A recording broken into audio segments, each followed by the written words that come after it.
Welcome to my chambers of terror, whoever you are. But of course, I know what you are. You are a thief. A burglar who has trespassed on my property with the obvious intention of robbing me. To steal my famous treasure that the Lords of Breston have carefully guarded for 2 centuries. So go ahead, get it. To make things more interesting, and in the spirit of sportsmanship, you may keep that which you find. So, my friend, it seems you now have only one choice: to continue on. Just to show you what I mean, I'm going to give you 20 seconds. Let's go.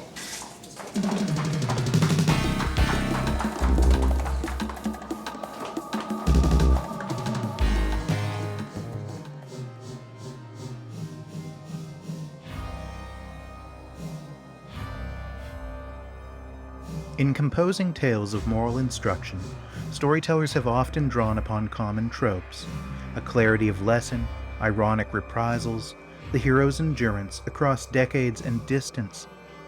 It's by these characteristics that fables and parables gain what such stories inevitably seek: to become a kind of cultural shorthand, to gain a widespread assent even across cultures, the kind of assent that circulates like a virus. The oral traditions of the ancients were viral in this sense, and these characteristics followed into the biblical and Quranic parables and the Hebrew mashal. The roots of fables and parables, like myths and legends, are embedded with themes, visions, symbolic figures, entrenched in distant, even biological memory. They are universal in their meaning and effortless in contemplation, ensuring their translation across settings and eras. Fables are precise in their sense of moral instruction. The great template of the modern fable comes from the French poet Jean de La Fontaine, whose late 17th century collections of fables expanded the legacy of Aesop with striking humor and irony. But what causes such stories to become embedded in culture? Is it cleverness, or is it the sense that the listener is participating in these journeys? The wit of the fabulist becomes the wit of the listener. It's by this that such stories become the primal scenes of the listener's literary imagination.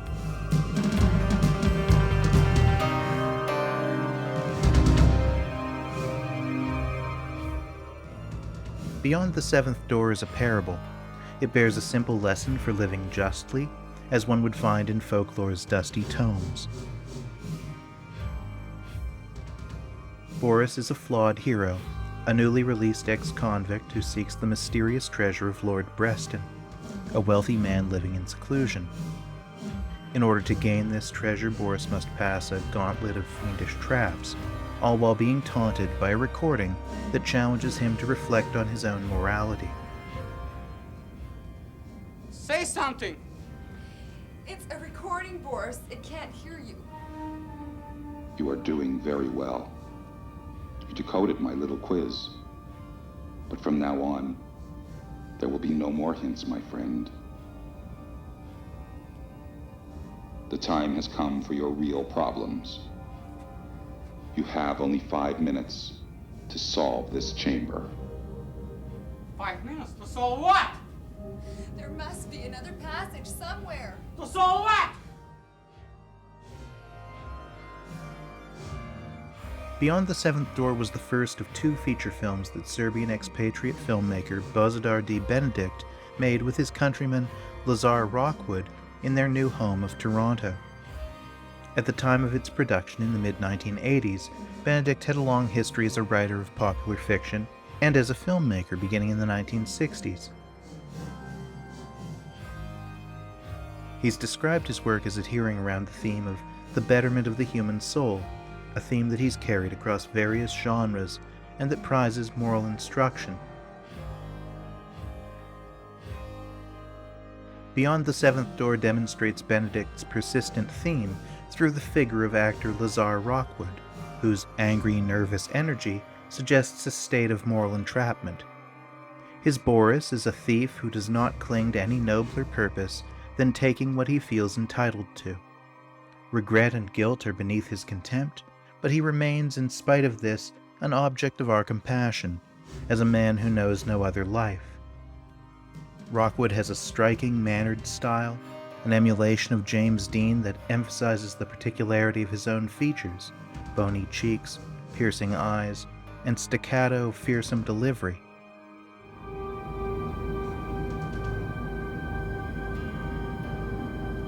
I don't like it. I don't like it at all! Stop it, Wendy! Stop right now! The film has a peculiar staginess about it, made clear in an early scene in which Boris meets with his ex-girlfriend, Wendy, and learns about the stakes of their heist. Actress Bonnie Beck's crisp, stage-voiced delivery is in sharp relief to Rockwood's, which pierces through his accent. You got my letter, didn't you? Yeah. Yeah, I got your letter. But I don't believe it. Believe it. What is it you want? The words often come out strange and scattershot in broken English. Don't! That's exactly what he wants us to do. Don't play into his hands. Rockwood's delivery has been a point of derision for the film's cult audience, but it's also a large part of what makes the film, and his performance, so fascinating. Rockwood's approach is one of physicality and intonation. In this he succeeds where with language he fails. The clarity of what he's saying matters a great deal less than the conviction with which he's saying it. Face it, Boris. You're not even a good thief. I'm getting better. This intensity is also broadcast by his distinctive appearance. He commands the moment with his fervent, searching eyes, an affect of bewilderment and frustration.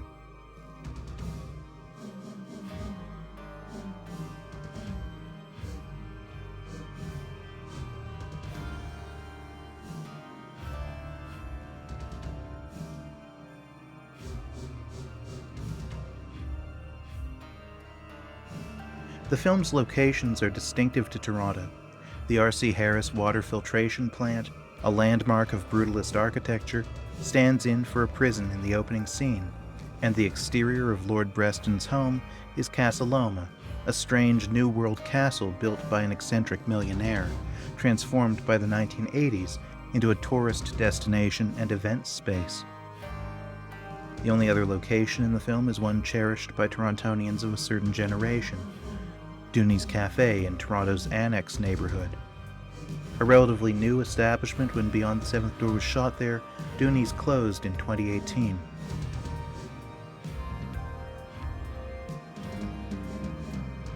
Beyond the Seventh Door embodies a number of characteristics particular to the time and place in which it was made. It's a film made by new Canadians in an industry that was in the waning days of its most rewarding commercial period. It uses settings that are distinctive and warmly familiar to Torontonians. It even features in a bizarre cameo an appearance by perennial mayoral candidate Ben Kerr, who ran again and again on a platform to promote his fix-all aphrodisiac, cayenne pepper juice. And love is better with cayenne pepper. Look what happened to me. $100 bill and I'm worth it, you know.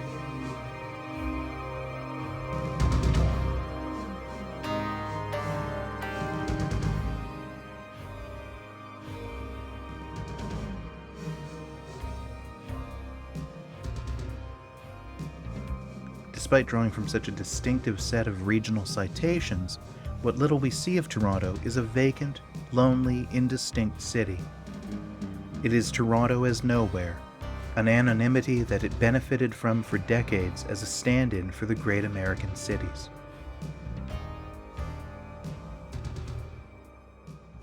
Beyond the Seventh Door bears a resemblance to the structure of John Carpenter's films of the same period, in that its setting is essentially claustrophobic. A small group of people are trapped within a contained space, within an illusion of condensed time.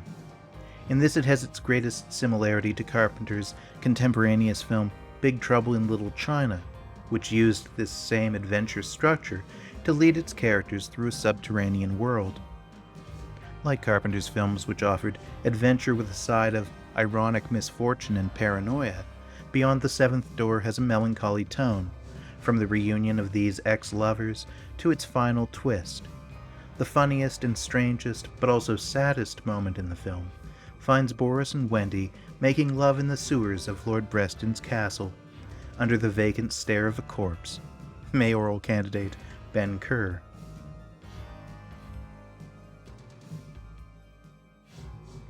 Like so much of the film, their reconciliation comes in an atmosphere of desperation, pain, and doom. Benedikt's film is a work of imagination that creates a mythic world unto itself, the castle of Lord Breston, a collision of Gothic fantasy and modern technology, a labyrinth of loneliness, as melancholy as it is threatening. Lord Breston's rooms are a template of the modern-day escape room, enclosed by riddles and time traps, solved by increasingly complex means. These puzzles draw the audience in, with the sequences paced to allow the audience enough time to solve them along with the characters, to stay a step ahead of the characters. I just don't understand. I don't understand. I'm wondering what he meant by his last words. He somehow emphasized, count on your wisdom.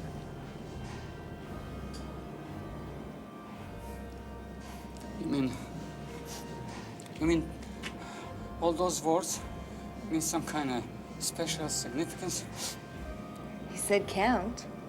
Why not? You got a pen?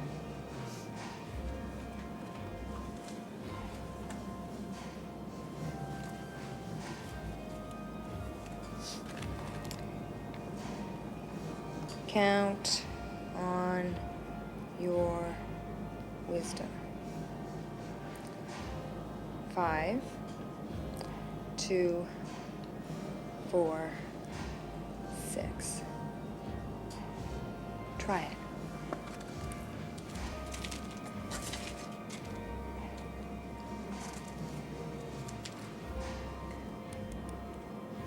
Five, 2, 4, 6.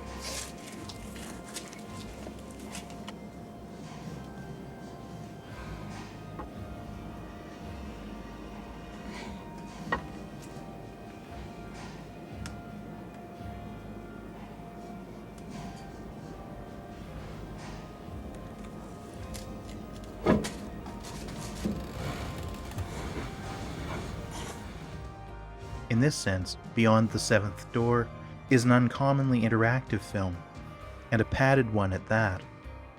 It leaves uncommon gaps for contemplation as both the characters and the audience solve these riddles.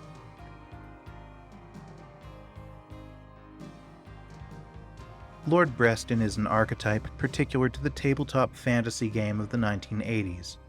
He is a dungeon master.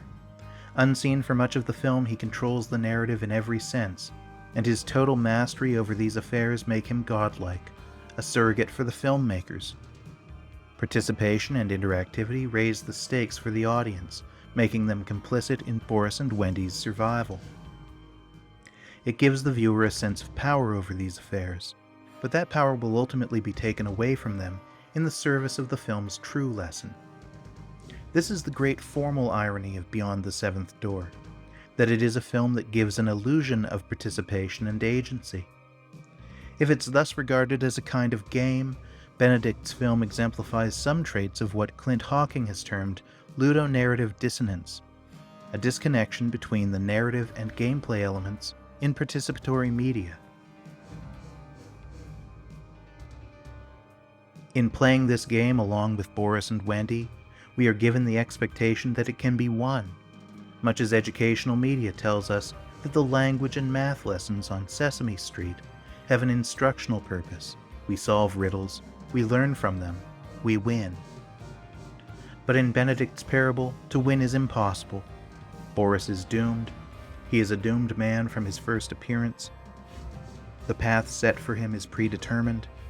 It relies not on our ability to solve riddles, but on his character, which will invariably act on desperation and greed rather than logic.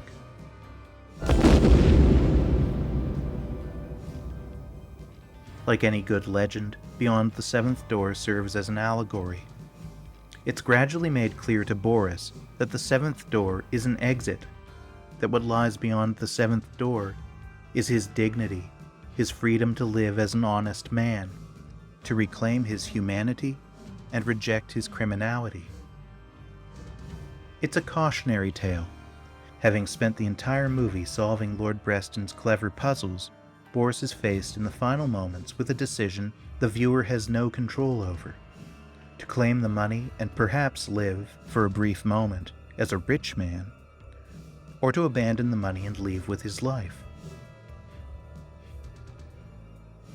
It's only after Boris forfeits his life that Wendy's revealed to be Lord Breston's accomplice, a siren to lure thieves to a similar fate, host to her own perversity. This revelation promises many more runs of this gauntlet, to complement many that came before, and by that it bears the story's moral instruction, but also a sense of futility. What does one do with moral instruction that resigns itself to the fate of all tempted souls? Beyond the Seventh Door, like all parables, is peopled with archetypes. Here in the dungeon of Lord Breston, flaws define character, and Boris is condemned because his character is so entrenched, so authentic, so authentically irredeemable.